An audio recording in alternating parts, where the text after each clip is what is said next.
It's a June 21 edition of PFT PM, the end of week one of the PFT Live hiatus. 5 for 5 so far. That'd be a hell of a day at the plate.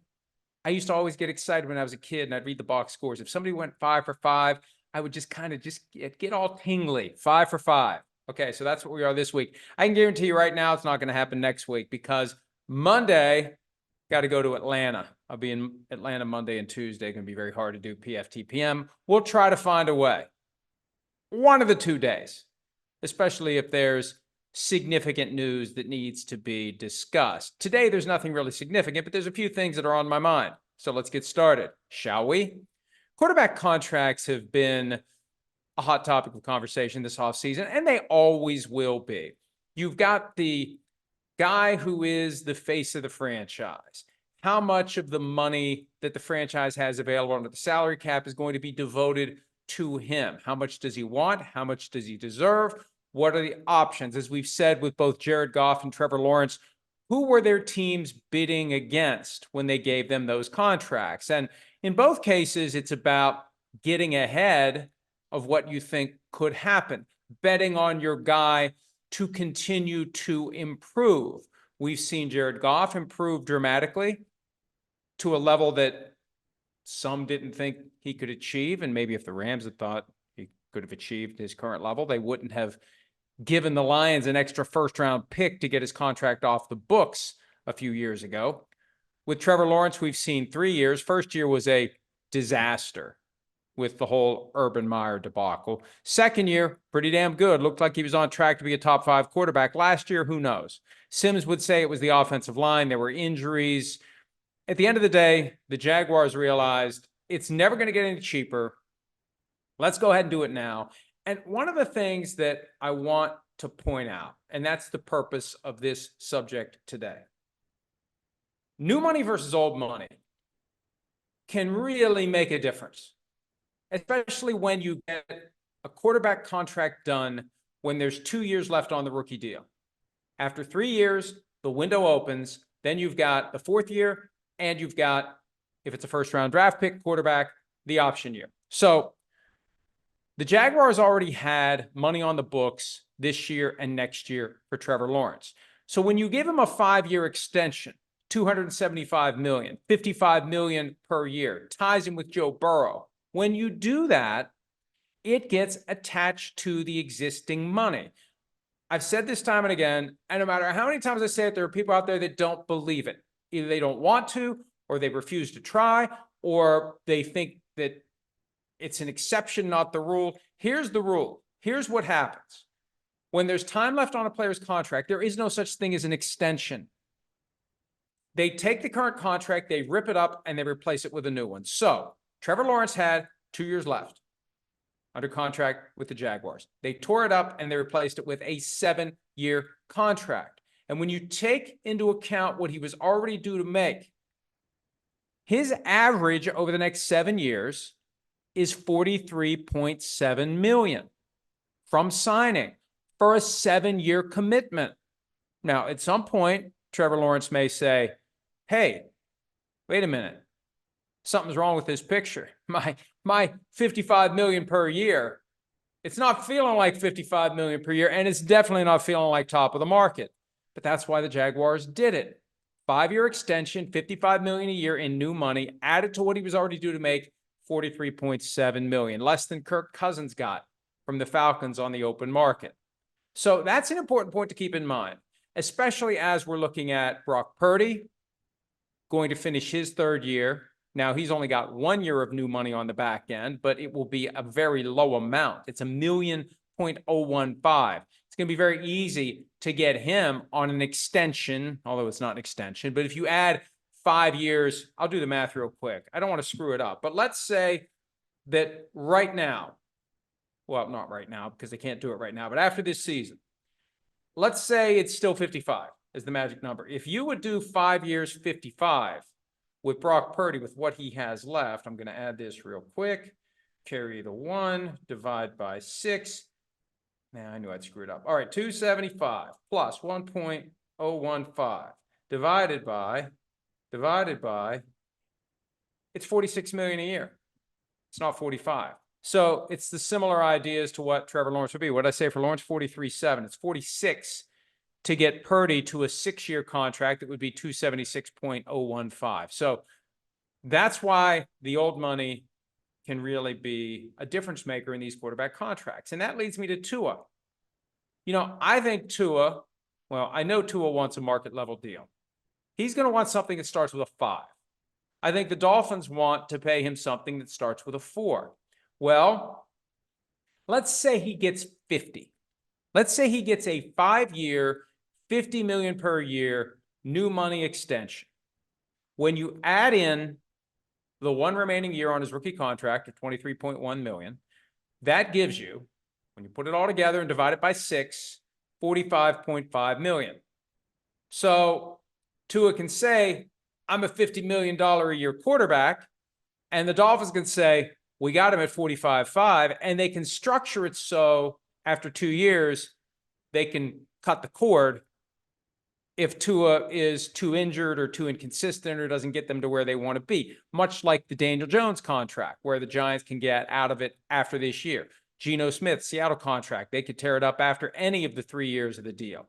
The only team that's really stuck is the Browns with Deshaun Watson's fully guaranteed 5-year, $46 million per year contract. So keep that in mind, new money versus old money. And there's a way to get, and anytime you hear those big new money numbers, remember what I always say. That's not what the deal is worth from signing it. Agents get so mad because they want to walk around and say, hey, look what I get, $55 million. They don't want to say 43.7. 43.7 sounds bad. $43.7 million per year for Trevor Lawrence on a 7-year contract. That sounds bad.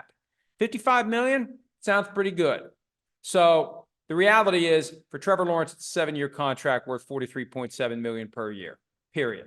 Keep that in mind the next time Tua or Jordan Love or Dak Prescott or anyone else signs a new contract with time left on the existing deal. The one deal that's real, that's been done in the 50s in recent years, is Lamar Jackson at $52 million new money and old money, because he had no contract at the time that he signed his 5-year deal with the Baltimore Ravens. There was no old money to be factored into it. So keep that in mind. And we'll always break it down here at PFT. We will get the real numbers. We know the drill by now.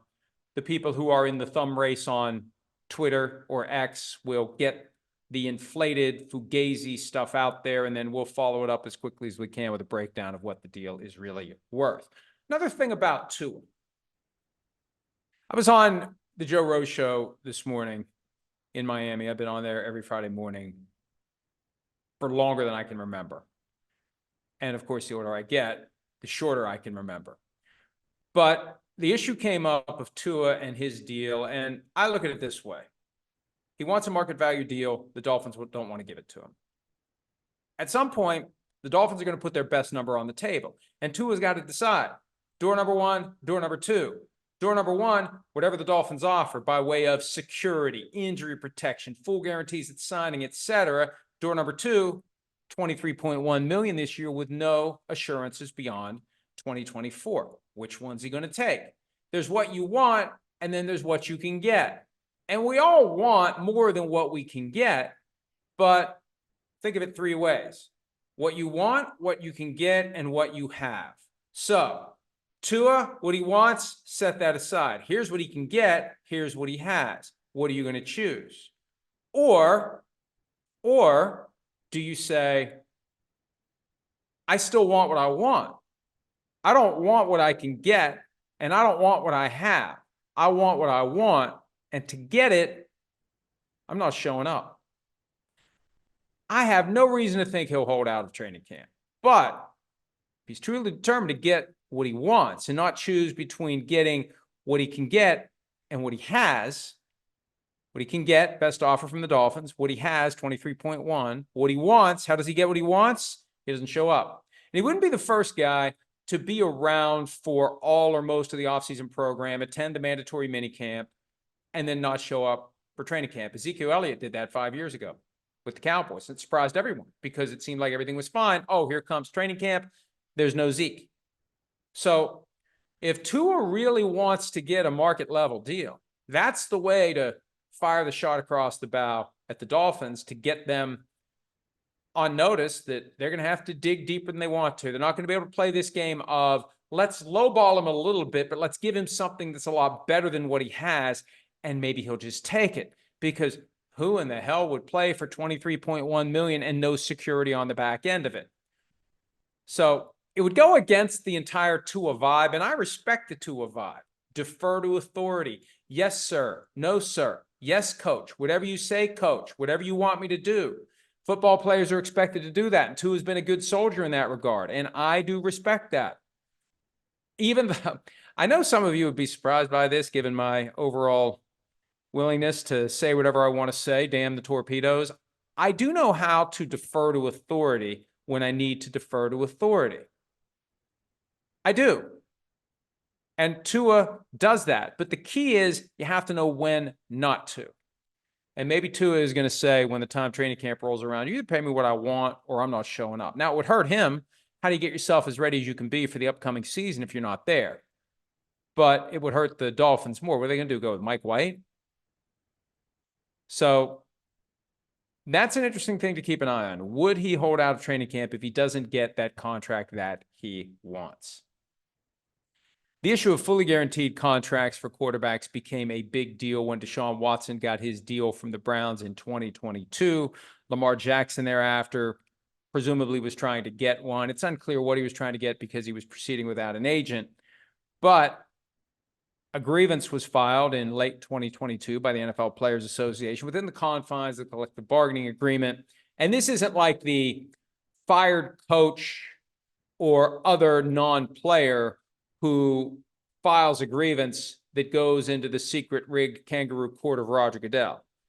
When a player files a grievance under the CBA, there's neutrality, there's independence, there's real fairness in who's ultimately going to resolve it. So a system arbitrator, a retired federal judge, Christopher F. Droney, he was on both the district court and appeals court.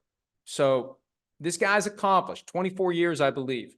He was on the bench, retired a few years ago, and has been named the system arbitrator for the NFL and the NFLPA. He's holding a trial later this year on this collusion grievance.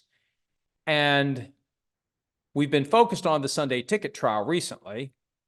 I think our coverage of it has caused others to realize, hey, this could be a pretty big deal. This collusion grievance could be a big deal too, because the NFL could lose. The NFL doesn't get to rig this one. There will be a trial and there will be a ruling unless there's a settlement. And I don't think there will be a settlement. And, the NFL, just the fact that it has to deal with these trials. We have the Sunday ticket case and we've got this collusion grievance coming up over guaranteed quarterback contracts. That in and of itself is a loss. Usually the NFL knocks these things out before it ever gets to the point where you have to put witnesses on and you have to surrender the outcome to someone else, someone who isn't directly or indirectly under your thumb. A system arbitrator who's jointly hired by the two sides, jointly compensated by the two sides. A judge who has no direct or indirect connection to anybody involved in the case. It could be truly impartial. They don't want that.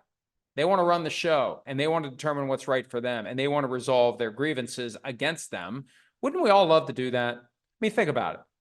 You've got an issue with your neighbor over how high your fence is, and there's a clause in the homeowners association agreement that you get to resolve all grievances in the neighborhood. That'd be great.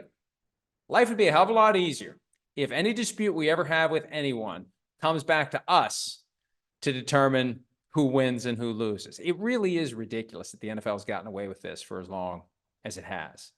I can't believe there hasn't been a court proceeding that has resulted in a finding that this cannot happen. It should not happen. It may be legally, technically right, but it just feels wrong in every way possible.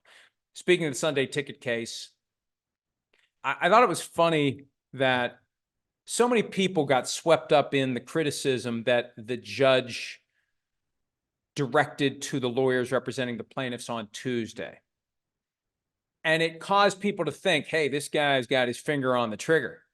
This guy's ready to blow the plaintiff's case out of the water. Oh, he's talking about a Rule 50. Nobody knows what Rule 50 is, but it sure sounds good. Hey, he might do a Rule 50. Did you hear? There might be a Rule 50 in the Sunday ticket case. Rule 50 refers to the rules of civil procedure, which are basically the guidebook for all cases in the federal system. Rule 50 gives the judge the power to grant judgment as a matter of law at any time to the defendant. And there's still a chance that after the verdict is rendered, if it's against the NFL, the judge could enter what's called a judgment notwithstanding the verdict. That's possible. I don't think before we get to the jury verdict, the judge is going to throw the case out. I mean, that was a big deal on Tuesday. Wednesday, court wasn't in session. Thursday, the court was back in session. There was no more peep about whether or not the judge was going to throw out the case. Testimony continues on Monday. At that point, once the current witness who's on the stand exits, the NFL's case is expected to be over. If the plaintiff has rebuttal testimony, there'll be a few more witnesses called. A lot of times there's no rebuttal. Once all the evidence is in, jury instructions, closing arguments, a verdict. It could be next week. And then the judge could, after the verdict, enter judgment as a matter of law in favor of the NFL. But the most important thing to remember is the verdict is coming. And when the verdict comes, if it's against the NFL, remember that the judge can still take it away or modify it. There'll be an appeal to the U.S. Court of Appeals for the Ninth Circuit. And if the NFL loses there, there'll be an attempt to get the case to the U.S. Supreme Court. At least 4 of the 9 justices have to agree to take the case, and only 100 to 150 out of more than 7,000 petitions are accepted every year by the Supreme Court. At least 4 have to agree to take it. They're determining their workload. That's another great gig to have, too. You've got a job for life with apparently no ethics rules. You can take whatever gifts you want from anyone whose business interests may be directly or indirectly affected by the court. That's a pretty good deal if you can get it. And you get to decide how busy you're going to be. If you just don't want to work very hard this year, we don't want any of these cases. We're only going to take 50 cases this year. I want to have an easy year. Let's go 25 cases this year. So first you got to get in if you're the NFL. Then you got to get 5 of the 9 justices. But without being political, the reality is the current composition of the Supreme Court favors the NFL, especially since one of the justices has a Super Bowl ring that was given to him by Jerry Jones. And based upon the other things this justice has received, Clarence Thomas, and the reporting on it, and the fact that it hasn't deterred him in the least, will it cause him to recuse himself from consideration of this NFL-related case if and when it makes its way to the U.S. Supreme Court? Then it'll go to 8. Even then, current composition of the court points to 5-3. Although, what's the guy's name? Brett Kavanaugh.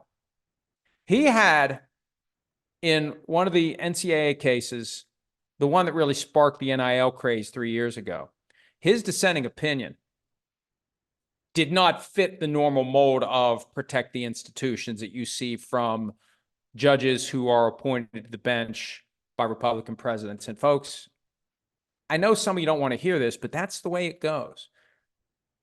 Republican presidents who have the power to appoint every federal judge when there's a vacancy during that president's term, far more likely to appoint judges who will be pro-business. Democratic presidents, far more likely to appoint judges who will be pro-individual.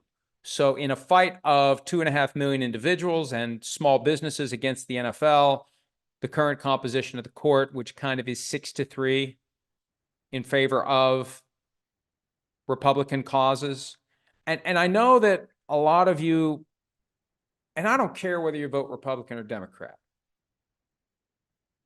but a lot of the people who vote Republican get caught up in issues unrelated to, hey, I might need to go to court someday. Am I going to get a fair shake?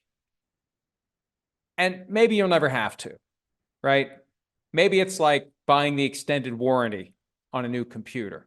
Like, I never buy any of the extended warranties because I figure all the money I save, I'll be able to cover myself if and when something that I buy goes bad. It's too remote for me. I'm not going to worry about that. And I think that's what happens. I'm not worried about that. I'll worry about having a case in court when I have a case in court. But that's the reality. It's the reality. A lot of these individuals who are voting a certain way are going to have the door to justice slammed in their face if they ever need to pursue it. And again, that's just a fact.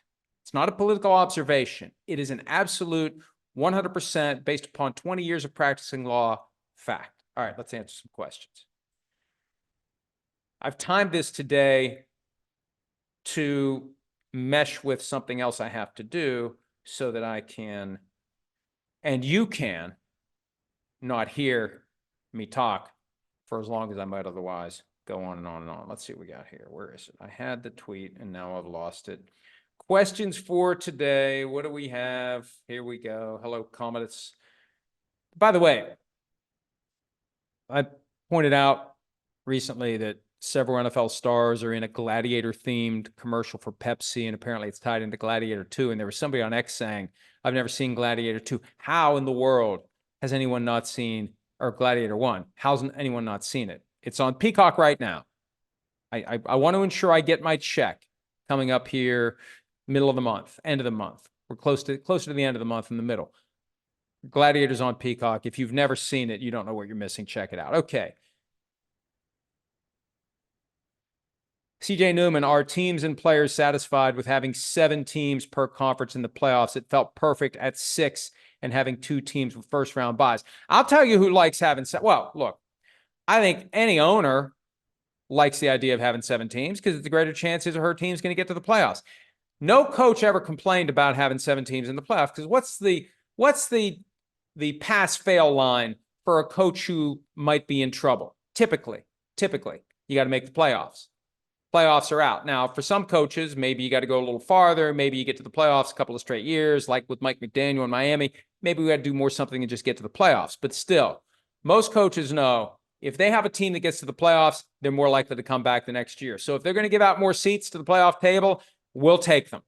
And also, we've seen what happens. If you just get in as the 7th seed, or the 6th seed, incorrectly designated as the 7th seed inside the Kansas City Chiefs ring, but I digress. But if you just get in, you can make some noise. You can put it together. You can get a seat at the table, and then you can run the table. So there hasn't been a lot of complaint about that. I liked it better when there were 2 buys. I think the 1 buy is too much of an advantage. At this point, let's just do 8 and 8. Let's make the top seed play. Even if the top seed is going to be a 20-point favorite, let's make the top seed play wild card weekend so no one gets the 2 weeks off and everyone has to keep playing, because I just think that's too much of an advantage if only one team is going to get it. All right. At Burn Unit, any chance of players being able to get all grass fields in exchange for the 18th game? No. I mean, the point I've been making is the players need to put together a list. And my understanding is they currently are, because they are expecting pretty much at any time the NFL to make a proposal for 18 regular season games. Not a year and a half from now. Because it's clear the NFL wants it. That cat is out of the bag. So the things you want to ask for are the things that are important to you that don't cost the owners any money. That's what they'll gladly agree to. That's what happened to end the 2011 lockout. The NFL dug in to its financial position. It was willing to shut down the sport for an entire year if it had to. So, okay, we're gonna cry uncle here. Let's get some stuff that they'll give us, and they're more likely to give us stuff that doesn't cost them any money. Now, that's where this whole let's go with all grass fields falls apart, because that's going to cost them money. It's going to cost some more than others. Now, some is not going to cost anything. It's like, we already got grass. But the hardest part is going to be the places where the current field is turf. They do multiple events there. So they don't want to have the system in place where you've got high-end grass field that, what do you do? Cover it up? What do you do? If you don't have the stadium already built to slide it out, that's the best way to do it. Las Vegas and Arizona are 2 of the ones that I know of. They may be the only 2 where the whole tray slides out. You can maintain the grass outside of the stadium, push it right in when it's time to play a game, and otherwise have the facility available for all the other stuff you want to do without messing up the grass. But are you going to retrofit AT&T Stadium? Are you going to retrofit US Bank Stadium? How would you even begin to do that? And even if there is a way to do it, how much would it cost to add a system that's going to push this 120 by 53-yard field of grass, this giant rectangle out into the parking lot for the grass to be maintained and taken care of and just otherwise preserved while other events are happening. So I think it's going to cost too much money to do it. That's why they don't want to do it. The only way the players are ever going to get all grass is if they strike for it and if they're willing to sit out a whole year. And I guarantee you they're not. It's not a judgment. It's not a criticism. It's a fact. 1987, after a 3-week strike, what happened? Picket line collapsed. NFL brought in replacement players. After a couple weeks of not playing, guys wanted to play, and it all fell apart. 2011, the lockout ended right around the time of the Hall of Fame game because the players weren't willing to go without getting paid. And they were going to start losing money once preseason games were missed. The only thing that anyone lost that year was a Hall of Fame game, which some would say no great loss at all. So unless they're as stubborn as the owners would be, when the owners want something, hey, we'll lock you out for a whole year, and they mean it. It's not an idle. I was trying to say hollow and idle at the same time, and I was starting to say idle. It's not a idle. It's not an idle threat. It's a real threat, and they've convinced the players of that. That's why we have 17 games now. 2020. Hey, you don't agree to 17 games, we're going to lock you out. Let's not go through that again. Let's just do a deal based on 17 games. 18 games, same thing. Hey, we'll lock you out. So if the players want grass, they got to be able to say, hey, we'll strike, and we're not going to show up for a whole year. And the owners know that's not going to happen. You know, there's a lot of criticism of the deals that the union does at the bargaining table with the NFL. Frankly, given that one side will use a nuclear option and the other won't, I think the union actually does better deals. When you consider that baked in imbalance in the relationship, the union's doing all right because the league really could run roughshod all over them if they wanted to. All right, what else do we have here? Judson, not Justin, easy for him to say, Judson Gerbier. If the NFL were to do 20 games and no preseason games in the distant future, would this make the UFL a developmental league by default? Well, will the UFL even be around by the time the NFL would go to 20 games? Look, I like the idea of a developmental league. I like the idea of giving players, coaches, officials, everyone opportunities beyond that which they would receive within the confines of the NFL, off-season, preseason, training camp, etc. But the owners don't care about that. It's up to the teams to develop the players. It's up to the players to develop themselves. We're not going to pay for, we're not going to invest in, we're not going to care about the presence or absence of a developmental league because at the end of the day, we're going to have enough guys. We're going to have 53 guys. We're going to have 47 in uniform. And one of the things I heard yesterday, if and when the league does go to 18, look for the rosters to go to 55 or more, game day squad to be 50 or more, but we'll have enough players and it's going to be sink or swim for them. And yeah, it makes it harder for specific coaches. Well, this guy's not developing. How do we develop this guy? If we only had more time, if we only had more chance, if we only had more this, the owners don't care. The owners don't care. And this is the disconnect between team and league. Yeah, in theory, all these teams want to have the best possible players and they want to go and win one for the Gipper and try to win the Super Bowl. They all want to win the Super Bowl. The broader structure doesn't care. The broader structure cares about one thing and one thing only. 3 words, the big Mamu. That's it. It's a for-profit business. They don't want us to think of it that way, but it is. They don't want us to become cynical and jaded, but over 50 years of watching the NFL and studying it, I have. I still enjoy it, but I know what it is. And so the NFL is not going to pay for a developmental league unless it can make money off of it. But the NFL learned with NFL Europe. I mean, they subsidized it and they spent, and after 15 or 16 years, they're like, what the hell are we doing here? This isn't making us any money. Same thing's going on right now with NFL Network. What's happening in NFL Network? They're stripping it down to nothing. Studio shows, gone, replaced by Zoom-based shows. Hey, it's easy to do this. You can be at your house. You don't need a studio and all the people staffing a studio that NFL Network had when they had Good Morning Football with a studio in New York, which is going to be expensive. Total Access, studio. Oh, what's free studio time? Yeah, but you got to have a crew there. Look what they have on now. They've got this insider show, which is people at home. Cheap.